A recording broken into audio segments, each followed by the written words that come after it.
Allora, pensione anticipata a quota 100, Anna Bilato.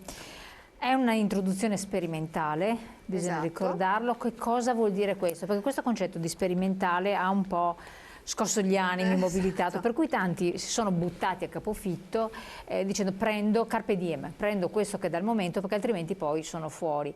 Pro, contro, valutiamo un attimo, quindi vediamo di analizzarla. Chiedo dalla regia che partiamo subito con la prima slide, che teniamo lì fissa così c'è da supporto e poi via via vediamo le altre. Sì, come giustamente tu dicevi è un trattamento sperimentale introdotto con il decreto legge numero 4 che è uscito appunto a gennaio del 2019, che introduce un nuovo trattamento anticipato che si aggiunge ai trattamenti anticipati già in vigore, già in essere, perciò diciamo che più che una riforma Fornero di fatto è semplicemente un'introduzione di una nuova modalità di accesso al pensionamento, ed è sperimentale appunto per il triennio 2019-2021. Quindi questo è l'arco di tempo entro il quale si può accedere a questa pensione. Che l'arco temporale in cui perfezionare il requisito, poi l'accesso può essere anche eventualmente beneficiato anche nel corso degli anni successivi, purché appunto il requisito della quota 100 si perfezioni entro il 31 dicembre 2021. Qual è il requisito che viene richiesto? È quello di avere i 62 anni di età e i 38 anni di contributi. In realtà molti equivocano che intendono quota 100, se non ho i 62 e ne ho magari 60 e 40 di contributi, posso comunque raggiungere la quota 100. No, non è così il meccanismo. Però io ho sentito persone che un minimo che deve essere in entrambi i due requisiti, età e contribuzione, che deve essere garantito.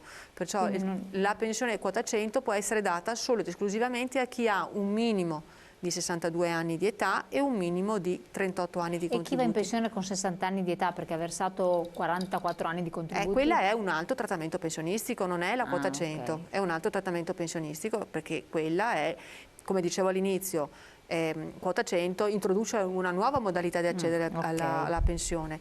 Rimane quello che la riforma Fornero aveva introdotto. Oggi, nel 2019, le donne possono accedere a un trattamento pensionistico senza età anagrafica, solo con l'anzianità contributiva di 41 anni e 10 mesi, e i maschi di 42 anni e 10 mesi. Perciò uno ha 42 anni e 10 mesi a prescindere dall'età, in pensione ci va. Questo esattamente. Ecco, perciò diciamo che questa tipologia di trattamento pensionistico trova risposta a quelle figure professionali, quei lavoratori e quelle lavoratrici che comunque non raggiungevano quell'altro requisito di cui accennavo prima, appunto di 41,10 per le donne e di 42,10 per i maschi.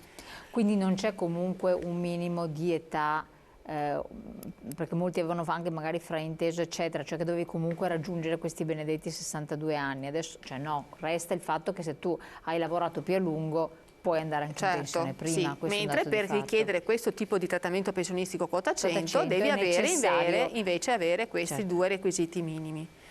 La norma introduce, oltre a quei due requisiti che appunto dicevamo prima, slide successiva, introduce anche il meccanismo delle finestre, meccanismo che noi conoscevamo molto bene prima dell'introduzione della legge Fornero, che poi era stato abrogato, ma con le modifiche che sono state introdotte dal decreto legge numero 4, tra cui anche la quota 100 appunto, si riaffaccia sullo scenario previdenziale le dinamiche delle finestre d'uscita, che sono in sostanza un differimento, un ritardo nel pagamento del trattamento pensionistico di 3 mesi per quanto riguarda i dipendenti del settore privato e di 6 mesi per i dipendenti pubblici.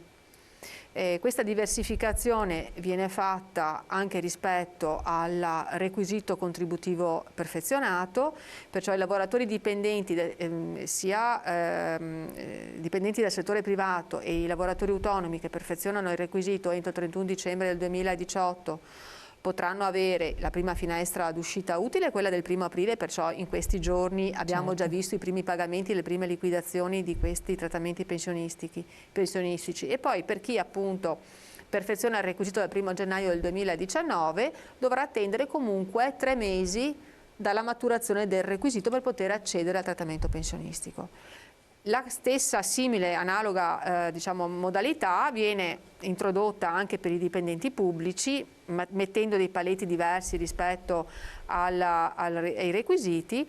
Di fatto per un lavoratore pubblico il primo accesso utile è il 1° agosto del 2019, per chi perfeziona il requisito entro il 29 di gennaio del 2019, altrimenti deve attendere 6 mesi di finestra d'uscita.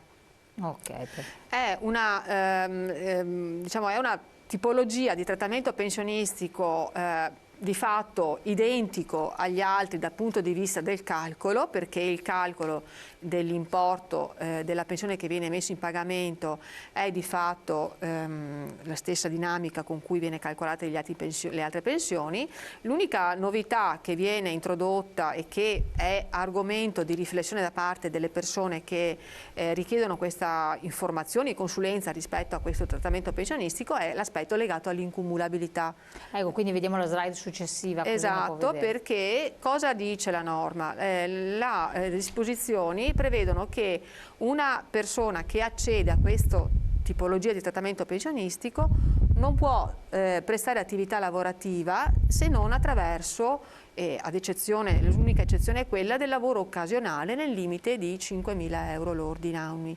Questo è, diciamo, questo aspetto dell'incumulabilità tra il trattamento pensionistico e attività lavorativa è stato un elemento anche nei confronti che abbiamo avuto con la gente che viene da noi a chiedere consulenza, a chiedere pareri, giudizi, calcoli di pensione, perché ovviamente prima di fare una scelta così importante, il trattamento pensionistico sempre è irreversibile, una volta che uno sceglie, bisogna ripeterlo sempre, bisogna ricordare, perché è irrinunciabile, una volta che l'INPS liquida un trattamento pensionistico tu non puoi più rinunciare. Ecco, è irrinunciabile quel trattamento pensionistico, perciò deve essere una scelta consapevole, ma ben ponderata, insomma, con tutte quante la piena consapevolezza appunto di quali sono poi anche le ricadute che ci possono essere. Ecco, allora le persone giustamente riflettono, ci pensano su e poi eventualmente stabiliscono se differire, diciamo,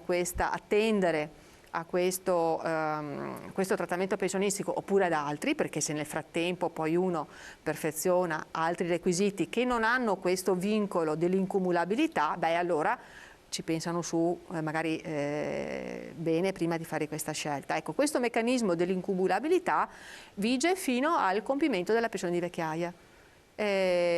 Pertanto non puoi più prestare attività lavorativa fino all'età della vecchiaia. Quindi la persona, come alcuni che vanno in pensione, giovani, perché di fatto diciamo sono giovani, e magari vogliono fare attività di consulenza, perché come succede a tanti, non possono farla. Non possono farla. Quindi deve essere una riflessione importante. Esatto, fino se non dopo l'età di vecchiaia, però sapendo quant'è alta l'età di vecchiaia diventa un po' difficile che poi insomma si approccino al mondo, cioè a svolgere attività lavorativa insomma intorno ai 67-68 anni.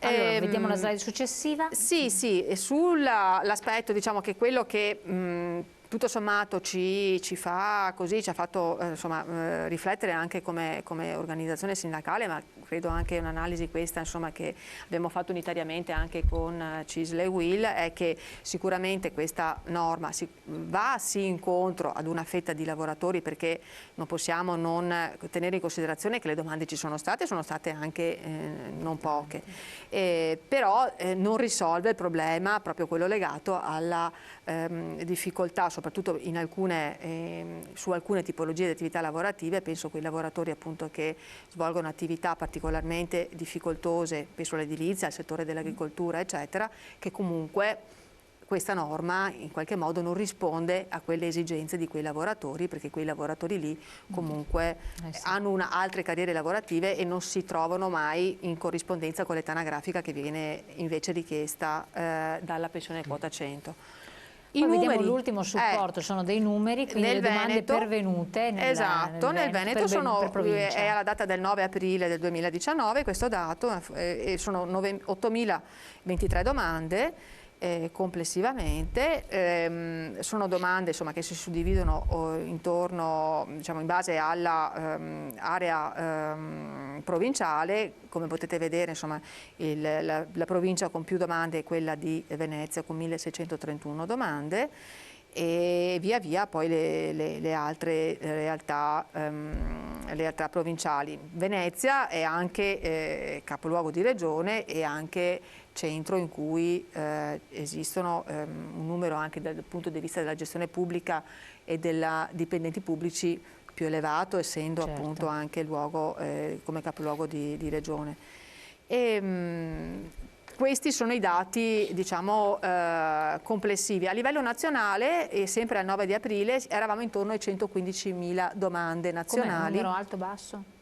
E diciamo che è un po' più basso di quello che noi immaginavamo, pensavamo che ci fosse magari più richiesta su Quindi c'è stata un po' una considerazione. Ecco, quelle considerazioni lì di cui la seconda professione secondo me in qualche modo ha frenato, perché si tratta di ruoli retributivi comunque qualificati. Esatto. Quindi. Perfetto, interrompiamo un attimo, abbiamo la pubblicità, qualche secondo, poi siamo di nuovo con voi e parliamo delle pensioni di cittadinanza.